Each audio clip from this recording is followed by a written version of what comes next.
Even if you work entirely inside the box, sometimes you're just going to want that authentic analog sound. Now Lindell Audio know this better than most, and they build some really excellent analog hardware and plugins as well. Now through Plugin Alliance, these plugins are available as authentic analog emulations directly within your DAW. In this video we're going to take a look at 4 Lindell Audio plugins, and amongst these we're going to see Pultec-like EQ, 1176 style compression, a really cool preamp, and also Lindell's take on a classic Neve limiter.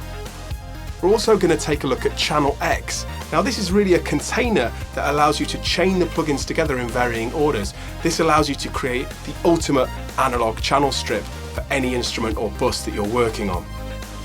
Now of course I'm going to be showing these plugins processing several different kinds of audio, so you can really get a feel for how good the emulations are and what these plugins are capable of.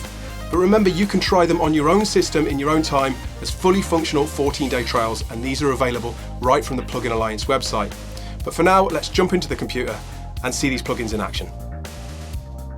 Before we actually start processing any audio, I thought I'd give you a shotgun guide of the 4 plugins that we're going to be covering here.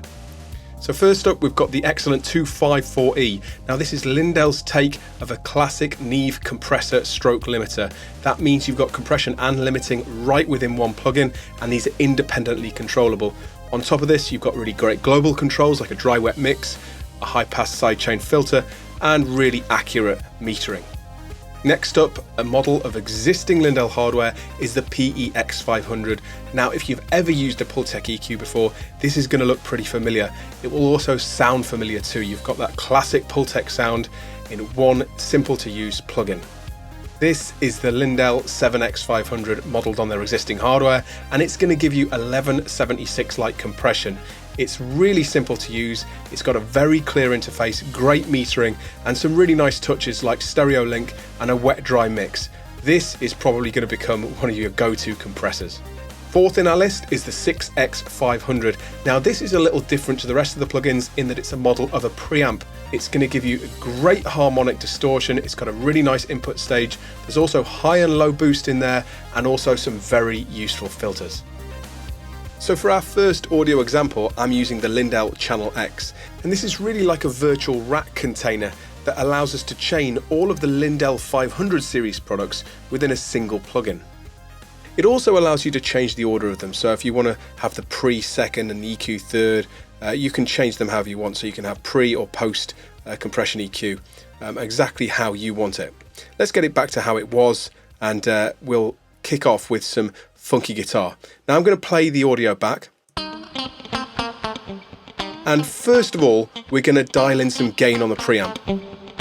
Now you'll notice when I do that the output is automatically turned down, so the level is matched, but we've got some nice harmonics there.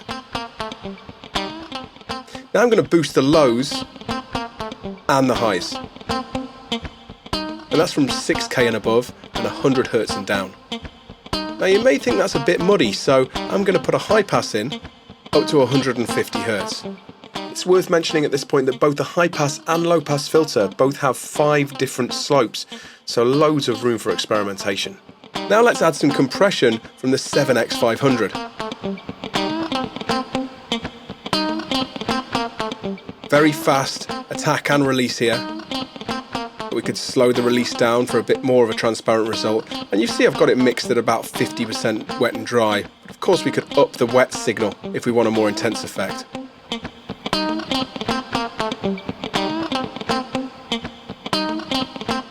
Now let's go ahead and add some EQ on the end, boost the highs a little more.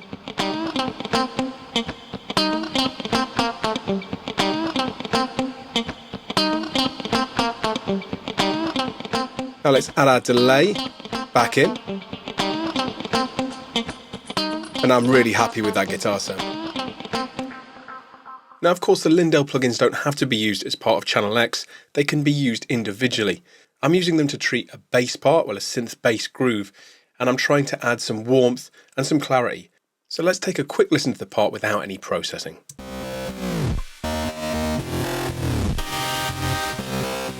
So what I'm going to do is add the 6X500, and I've upped the gain here so it's adding plenty of saturation and harmonics. I've also boosted the lows. Now we're going to add some extra EQ with the PX-500. This is boosting the highs from 6K and above, and also the lows from 100 up. Sounds pretty good to me. Let's hear it in the mix.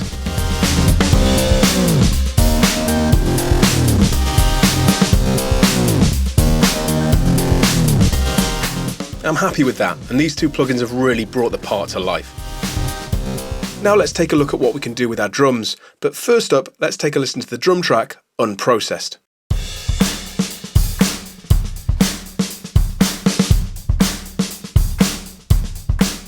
Now let's start to think about what processing we can add.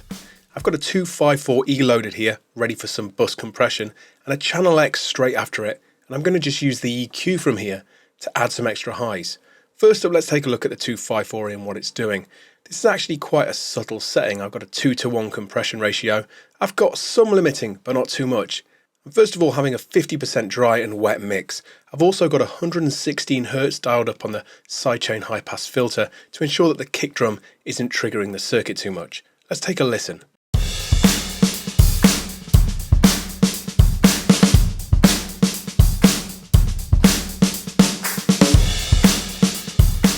Now if we want something more intense, we can dial in much more compression. And remember, if this is too much wet, we can always dial in some of the dry signal and create parallel compression right here in the plugin.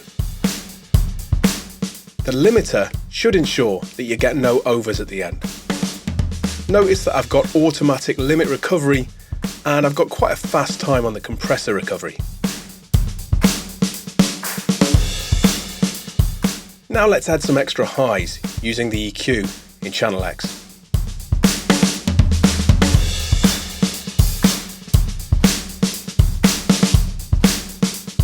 And of course, we don't have to use every module in the ChannelX. We can turn them on and off as we see fit.